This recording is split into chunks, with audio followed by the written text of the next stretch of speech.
Hello D students, फिर से आप सभी लोग का मेडिकल गुरुकुल के इस ऑनलाइन लर्निंग प्लेटफॉर्म पे स्वागत है। आज हम बात करने वाले हैं सर आप लोग के एम्स पैरामेडिकल के बारे में। आप सभी लोगों को पता है कि एम्स पैरामेडिकल एक ऐसा ऑप्शन है उन सभी बॉयज के लिए और गर्ल्स के लिए कि जो विदाउट नीट आप लोग को एम्स में पढ़ने का एक मौका देता है, एक चांस देता है। खास करके लड़कों के लिए, क्योंकि बीएससी नर्सिंग जो होता है वो एम्स केवल लड़कियों के लिए होता है, लेकिन पैरामेडिकल बॉयज एंड गर्ल्स दोनों के लिए सेम ऑप्शन देता है। ठीक है, आज इसके बारे में पूरा सेफ स्कोर क्या होता है, काउंसलिंग प्रोसेस क्या होता है, किन नंबर तक हमें टारगेट करना चाहिए कि मैं उस सेफ जोन में रहूंगा, मुझे कोई ना कोई एम्स मुझे मिल जाएगा, उन सभी पे आज हम क्या करने वाले हैं, चर्चा करने वाले हैं। ध्यान से वीडियो को देखते रहना। इसके बाद अगर एम्स के बारे में कुछ और इन्फॉर्मेशन चाहिए, पैरामेडिकल के कोई और डाउट्स होंगे, फिर मुझसे पूछना। मैं आपको करियर ऑप्शन बताऊंगा, सेफ स्कोर भी बताऊंगा, टोटल यहाँ पे कितना आपको फीस लगती है, क्या चीजें, वो सब कुछ मैं स्ट्रक्चर्ड वे में आपको देने वाला हूँ। ठीक है, पहली बार इस प्लेटफॉर्म पे है, बता दें आपके एम्स की पूरी इंफॉर्मेशन, पूरी अपडेट और पूरे एम्स की तैयारी आपके इसी प्लेटफॉर्म से करवाई जाएगी। अब बिल्कुल निश्चिंत से धैर्यपूर्वक वीडियो को देखते रहिए, उसके बाद कोई भी सवाल मन में नहीं होगा। अगर हो जाएगा, बचेगा कोई सवाल, तो कमेंट बॉक्स आपका है, कमेंट कर देना। ठीक है, अभी देखो आप लोग, जो आप लोग का एम्स है, एम्स के बारे में आपको पता होगा सर कि अगर आप लोग को एम्स पैरामेडिकल करना है तो सर यहाँ पे क्या करना पड़ता है। एम्स का खुद का पैरामेडिकल का एग्जाम होता है, उसी एग्जाम में क्या आपको पार्टिसिपेट करना पड़ता है। सबसे पहले क्लियर ये कर लो कि जो इसके फॉर्म होते हैं ये अप्रैल महीने में आने वाले हैं, अभी आए नहीं है, तो अप्रैल में फॉर्म आ जाएंगे। ठीक है, इसके एग्जाम जो होंगे वो जून में आपके एग्जाम होंगे। ठीक है, ये क्लियर कर लो। फॉर्म सबसे इंपॉर्टेंट है, फॉर्म भर लेना। जैसे ही फॉर्म आएगा सबसे पहले सटीक तरीके से आपको मेडिकल गुरुकुल पे बताया जाएगा और आपको साथ में कैसे फॉर्म को फिल करना है वो भी जानकारी मैं आपको देने वाला हूँ। ठीक है, उसके लिए परेशान नहीं होना आपको। ठीक, इसके बाद सर करना क्या है आप लोग को, मान लो कि यहाँ पे क्या कर लिया आप लोगों ने यहाँ से पूरा फॉर्म फिल कर लिया, तैयारी कर रहे हो। ठीक है, इसके बाद आपका जब एग्जाम हो जाता है, यानी एग्जाम जब होगा आपका, एग्जाम के बाद आपकी काउंसलिंग होती है। काउंसलिंग 3 राउंड में होती है। राउंड 1 की काउंसलिंग होती है, ठीक है, राउंड 1 और राउंड 2। इसके बाद आपका ओपन राउंड होगा।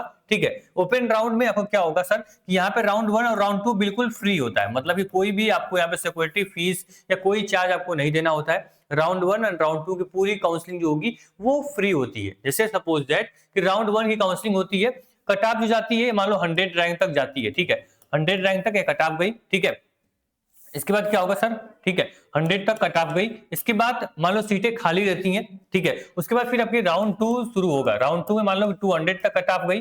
ठीक है, 200 रैंक तक। ठीक है, इसके बाद भी सीटें अगर खाली होंगी तब आपकी आती है राउंड, यानी ओपन राउंड आपका होगा। इसमें क्या होता है, इसमें आप लोग को यहाँ पे सिक्योरिटी फीस 25,000 रुपए जमा करने पड़ते हैं। उसके बाद आप लोग काउंसलिंग में पार्टिसिपेट कर सकते हो। ठीक है, यानी पहली राउंड और दूसरी राउंड फ्री होती है, कोई भी चार्ज आपको नहीं देना होता है। जो राउंड आपका फाइनल होगा, जो ओपन राउंड होगा, उसमें आपको 25,000 रुपए आपको सिक्योरिटी फीस जमा करनी पड़ती है। उसके बाद आप लोग क्या कर पाओगे, आप ओपन राउंड में पार्टिसिपेट कर पाओगे। जिन बच्चों को राउंड 1 में सीट मिल गई, राउंड 2 मिल गई, वो भाई कोई दिक्कत नहीं। लेकिन अगर किसी को लग रहा है भाई ओपन राउंड में मुझे जाना चाहिए, मेरा रैंक अच्छी है, मुझे सीट मिल सकती है, तो आप ओपन राउंड में आ सकते हो। अगर आपको सीट मिल गई तो ठीक है, अगर सीट आपकी नहीं मिलती जो आपकी सिक्योरिटी फीस है वो आपको रिटर्न कर दी जाती है, उसके लिए आपको टेंशन नहीं लेनी होती है। ठीक, क्लियर हो गया। साथ में आप लोग क्या होना रहता है, जब आपके राउंड शुरू होंगे तो आपको सभी को कैटेगरी सर्टिफिकेट आप लोग को अटैच करना होता है काउंसलिंग टाइम। तो सभी बच्चों को जो नया आपको कैटेगरी सर्टिफिकेट होगा वो आपको बनवा लेना है। यानी अप्रैल महीने के बाद आप अपने क्या करना, अपना नया कैटेगरी, यानी जो बच्चे ईडब्ल्यूएस के होंगे, ओबीसी के होंगे, वो अपना नया सर्टिफिकेट अप्लाई कर देंगे। काउंसलिंग तक आपका सर्टिफिकेट बन के आ जाएगा, आप उसको अटैच कर पाओगे। क्लियर, तो ये सिंपल सा काउंसलिंग प्रोसेस है। इसके लिए आपको परेशान नहीं होना है। वो सारी जानकारी मैं क्या आपको 1 to 1 देता रहूंगा जैसे ही आपके एग्जाम हो जाएंगे उसके बाद। यानी राउंड 1 होगा, राउंड 2 होगा, कैसे पार्टिसिपेट करोगे, कैसे आपको चॉइस फिलिंग करनी है, कैसे कोर्स को सिलेक्ट करोगे, क्योंकि भाई पैरामेडिकल में आपको बहुत सारे कोर्सेज का ऑप्शन मिलता है। तो अगर नंबर आपका कम आता है, अगर आपने काउंसलिंग सही से कर ली तो आपको कॉलेज मिल जाता है, आपको कोई ना कोई एम्स मिल जाता है, कोई ना कोई कोर्स आपको मिल जाएगा। अगर वही नंबर आपका अच्छा है और आपने काउंसलिंग सही से नहीं किया तो भी आपको कोई कॉलेज नहीं मिलता है। ये गलती मैं आपसे नहीं करने दूंगा। आपको ये गलती जो होगी वो आप ये नहीं कर पाओगे, क्योंकि ये प्लेटफॉर्म के साथ होगा, हम आपके साथ होंगे और साथ में मिलकर पूरी काउंसलिंग करेंगे और पूरा एडमिशन एम्स में हम लोग अपना करवाएंगे। ठीक, अभी देखो सर आप लोग कि यहाँ पे क्या हो गया, आपका क्लियर हो गया भाई कि यहाँ पे राउंड 1 राउंड 2 होगा जो फ्री होगा। उसके बाद ओपन राउंड जो फाइनल राउंड होता है, सिक्योरिटी डिपॉजिट आपको इसमें रिक्वायर्ड होती है, 25,000 रुपए आपको सिक्योरिटी के रूप में पैसे जमा करने होते हैं। क्लियर, फॉर्म अप्रैल में आएगा, जून में क्या होने वाला है, इसके एग्जाम्स होने वाले हैं, क्लियर हो चुका है। ठीक, इसमें सिलेबस में क्या आता है, सिलेबस में क्लियर है फिजिक्स, केमिस्ट्री और बायोलॉजी या मैथमेटिक्स आएगा। जिसको बायोलॉजी का बायोलॉजी देगा, जो मैथमेटिक्स का बच्चा होगा वो मैथमेटिक्स देगा। ठीक है, ये 3 होंगे, तीनों जो पेपर होंगे ये सब 30-30 नंबर के क्या हो 30-30 क्वेश्चन जो होंगे ये आपके रहने वाले हैं। टोटल होंगे 90 क्वेश्चन और नंबर जो होगा वो भी 90 नंबर पे आपकी कट ऑफ बनेगी। मतलब मैक्सिमम नंबर जो होगा वो 90 आपका नंबर होता है एम्स में। ठीक, आगे बढ़ते हैं। इसके बाद से देखना आप लोग जो आपका एम्स में जो आपके टॉप पैरामेडिकल कोर्सेज है उसमें आपको यहाँ पे मेडिकल रेडियोलॉजी एंड इमेजिंग आपका टेक्नोलॉजी आता है, ऑपरेशन थिएटर टेक्नोलॉजी आता है और आपको मेडिकल लेबोरेटरी एंड टेक्नोलॉजी के ये मोस्ट डिमांडिंग जो कोर्सेज है, जो प्रोग्राम्स है, ये काफी डिमांड इनकी रहती है। अगर इसमें आपको कोई ना कोई प्रोग्राम मिल गया तो सर आप लोग की जो डिमांड है, जो आप लोग का यहाँ पे फ्यूचर है, जो आपकी सैलरी बेस है वो काफी अच्छा हो जाता है, मजबूत हो जाता है, क्योंकि इसकी डिमांड लगातार हर दिन आपके यहाँ पे आपकी हर मेडिकल फील्ड में बढ़ती हुई दिखाई दे रही है। ठीक है, तो ये आपके टॉप डिमांडिंग कोर्सेज हैं। इस कोर्सेज में अगर आपको एम्स में कोई ना कोई एडमिशन लेना है, ठीक है, तो क्या उसके सेफ स्कोर होंगे उस पर हम चर्चा कर लेते हैं। सबसे पहले देख लेना सर, आप लोग मैं दिखा दूं कि अगर आप लोग चाहते हो कि आप लोग सेफ रैंक में रहना, ठीक है, सेफ स्कोर में रहना, तो सबसे पहले आपको ये फॉलो करना पड़ेगा सर कि अगर आप लोग को सेफ रैंक आपको देखनी है तो सेफ रैंक आपकी क्या होने वाली देख लो। अगर चाहते हो मुझे राउंड 1 में ही मुझे कोई ना कोई कॉलेज मिल जाए, कोई ना कोई एम्स मुझे अलॉट हो जाए, तो सर करना क्या होगा सर, आपको जनरल कैटेगरी के हो तो आपको अंडर 100 रैंक आपको आना पड़ेगा, ओबीसी डब्ल्यूएस के हो तो आपको 100 यहाँ पे 150 टू 200 आपको आना पड़ेगा, एससी कैटेगरी 500 और एसटी कैटेगरी के हो तो भाई आपको 3 यहाँ पे 1000 आपको क्या होगा, अगर आपकी रैंक है तो आराम से आप क्या कर पाओगे, राउंड 1 राउंड 2 में ही आपको क्या मिल जाएगा, कोई ना कोई एम्स आपको अलॉट हो जाएगा। तो ये आपके क्या रहने वाला है, जो रैंक में बताया हूं ये एकदम आपके लिए सेफ रैंक है। ठीक है, अभी आप लोग को मन में डाउट है सर ये रैंक बता रहे हो, नंबर कितना चाहिए वो बताओ, 90 नंबर में मुझे कितना नंबर लाना होगा कि मैं सेफ जोन में रहूंगा, मैं अभी आगे बात करूंगा उसके बारे में, लेकिन अभी जान लो जो रैंक होगी आपकी वो कितनी सेफ रहने वाली है।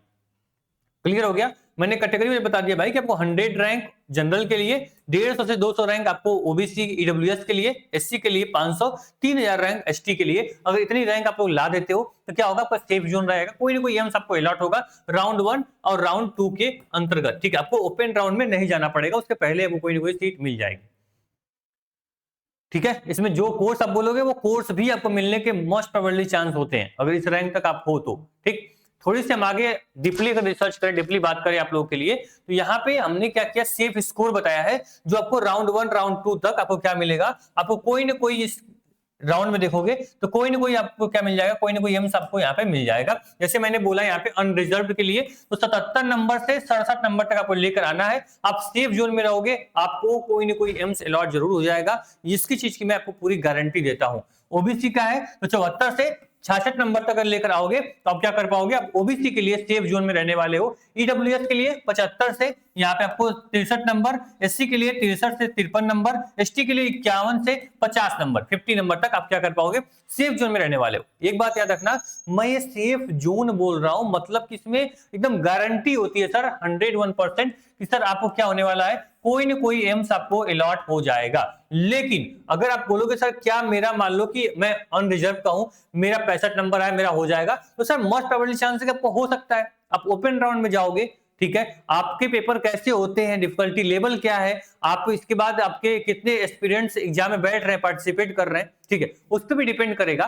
तो आपको मैंने ये जो स्कोर बताया सेफ स्कोर है, मतलब कि किसी भी साल हमने देखा है रिजल्ट को तो हर साल रिजल्ट इसी के आसपास रहता है, इसी के आसपास आके बैठता है, तो निश्चिंत रहना। बाकी नंबर आपका 65 आएगा, 64 आ गया, मान लो ओबीसी का बच्चा है, किसी का नंबर 60 आ गया, तो क्या उसको कॉलेज नहीं मिलेगा, ये पूरी यहाँ पे एश्योरेंस नहीं है, मतलब समझ रहे हो कि यहाँ पे एश्योर बिल्कुल नहीं हो गए सर कि मुझे एम्स नहीं मिलेगा। एम्स आपको मिल सकता है लेकिन हाँ आपको लास्ट तक फाइट करनी पड़ेगी, आप लास्ट स्टेज यानी ओपन राउंड तक आप लड़ोगे तो कोई ना कोई सीट आपको मिल जाएगी।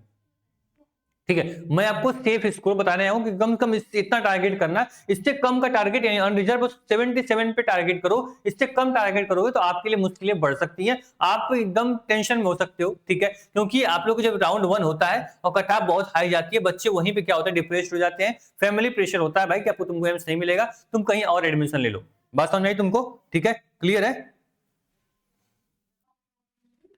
ठीक है, तो ये चीजें आपकी क्लियर हो जानी चाहिए कि भाई सेफ जोन मेरा ये रहने वाला है, इससे कम का स्कोर मुझे नहीं करना। ठीक, अगर आप लोग क्या करने वाले हो, अगर आप लोग बोलोगे सर कि यहाँ पे मुझे कितने नंबर पे स्कोर करना चाहिए, मुझे क्या चीजें ध्यान रखनी चाहिए, मैं आगे उससे बात करूंगा। ठीक है, लेकिन काउंसलिंग में मेन पॉइंट ये होता है सर कि जो देखो सबसे हाईली डिमांड किस एम्स की होने वाली है, यानी दिल्ली एम्स, तो दिल्ली एम्स अगर नंबर तुम्हारा कम आया, तुमने दिल्ली एम्स को ही यहाँ पे सेलेक्ट किया है और कोई एम्स को सेलेक्ट नहीं किया, तो तुमको क्या मिलेगा, तुमको कोई सीट नहीं मिलेगी। इसलिए आपको क्या करना पड़ता है, ये पूरा चार्ट बनाना पड़ता है सर, किस एम्स की डिमांड कम है, ठीक है, पूरा उस क्रम में उसको लगाते हो, फिर कौन से कोर्स की डिमांड ज्यादा है, कौन से कोर्स की डिमांड कम है, उसको सिलेक्ट करके अपनी चॉइस फिलिंग करते हो, काउंसलिंग में पार्टिसिपेट करते हो, तब जाके क्या होता है, तुमको कोई ना कोई यहाँ पे एम्स अलॉट हो जाता है। परेशान नहीं होना है, ये प्लेटफॉर्म आपके साथ है तो कदम से कदम मिला के साथ हम आपको चलते रहेंगे, कोई भी मिस्टेक आपसे नहीं होने देंगे। ये चीज की आप लोग बिल्कुल निश्चिंत रहिएगा, बिल्कुल धैर्यपूर्वक ध्यान से पढ़ाई करो बस, और कुछ भी मत करो, ठीक है। इसके बाद देखो सर, आपका जो यहाँ पे पूरा यहाँ पे देखोगे सर कि यहाँ पे गवर्नमेंट जॉब के लिए क्या ऑप्शंस है। अगर मैं एम्स से पैरामेडिकल कोर्स कर लेता हूं तो सर देखो, सबसे पहले कि एम्स से पैरामेडिकल कोर्स करो या प्राइवेट संस्था से पैरामेडिकल करो या फिर किसी गवर्नमेंट संस्था से करो, ठीक है।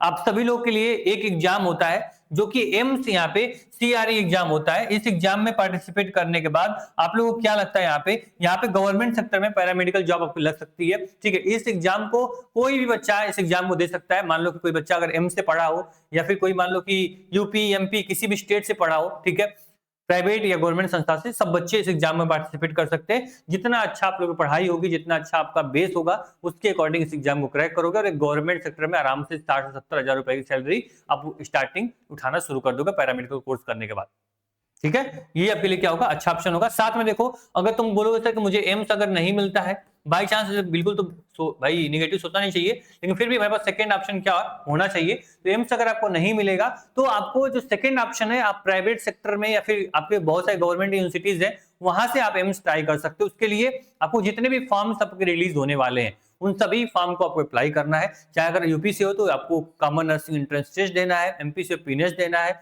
बिहार से हो तो बिहार का आपको यहाँ पे एग्जाम दोगे पैरामेडिकल का। इसके बाद अगर मान लो कि आप झारखंड से हो, झारखंड का एग्जाम दोगे, ठीक है। ऐसे जहां जहां से राजस्थान से दोगे, जितने भी एग्जाम्स होने वाले पैरामेडिकल के, उन सभी एग्जाम्स में क्या करोगे, आप बैठोगे और आराम से एडमिशन की तैयारी करोगे, एडमिशन लोगे, ठीक है, और अच्छे से एम्स में पढ़ाई करोगे।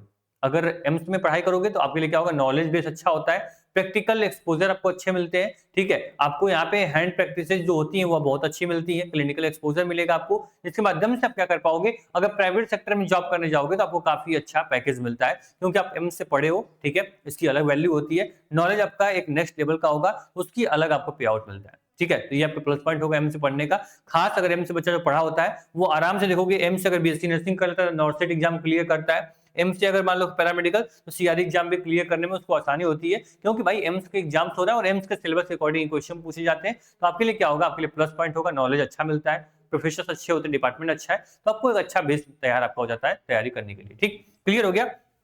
मैंने बोल दिया आपको कि सेफ रैंक क्या होने वाली है, ठीक है, सेफ स्कोर क्या होगा, कोर्सेज कौन कौन हाईली डिमांड के कोर्सेज है मैंने बता दिया आपको। यहाँ पे काउंसलिंग 3 राउंड में होती है, मैंने ये भी क्लियर कर दिया।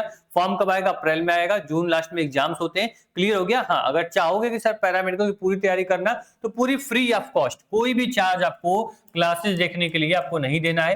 पूरी क्लासेस जो होंगी फ्री आपको चलेंगी। कहाँ पे, मेडिकल गुरुकुल, यानी इसी चैनल पे आपकी सारी क्लासेस चल रही है। जल्दी शेड्यूल बनाए आपको हम प्रोवाइड कर देंगे, जिसके माध्यम से शेड्यूल वाइज क्लासेस पढ़ना आप लोग, ठीक है। हाँ, अगर तुमको टेस्ट सीरीज चाहिए, पीडीएफ नोट्स चाहिए, प्रैक्टिस सेट चाहिए, तो आप जस्ट 249 में आप target Gurukul mobile application download करके वहां से सारे कंटेंट आप ले सकते हो। ऐप जो होगा वो प्ले स्टोर पे आपको मिल जाएगा, टारगेट गुरुकुल सर्च करना, ठीक है। एप्लीकेशन पे आपको एप्लीकेशन में जाओगे, टारगेट गुरुकुल सर्च करोगे, ऐप आपको मिल जाएगा, जहां से इजीली क्या कर पाओगे, आप आराम से इस स्टडी पैकेज को परचेज कर पाओगे, जहां से आप सारे प्रैक्टिस टेस्ट सब कुछ दे पाओगे। क्लासेस जो है वो बिल्कुल फ्री है मेडिकल गुरुकुल चैनल पे। और हाँ, कोई और डाउट होगा, कोई और मन में सवाल होगा बताना। देखो, मैं आता हूँ बहुत रिलैक्स मूड में आता हूँ, ठीक है। मैं सोचता हूँ बच्चों से मैं लाइव बात कर रहा हूँ और जो भी उसके डाउट थे उसे मुझे क्लियर करना होता है, ठीक है, और मैं क्लियर करता हूं, उसमें नो डाउट। आपको जब भी कोई सवाल रखकर, छोटा छोटा क्वेश्चन रखकर कमेंट बॉक्स में कमेंट कर दिया करो। मैं नेक्स्ट वीडियो जब बनाऊंगा ना, उसमें वो डाउट क्लियर कर देता हूं, ठीक। जैसे कोई इन्फॉर्मेशन आएगी मैं आपके साथ जरूर शेयर करूंगा। धन्यवाद।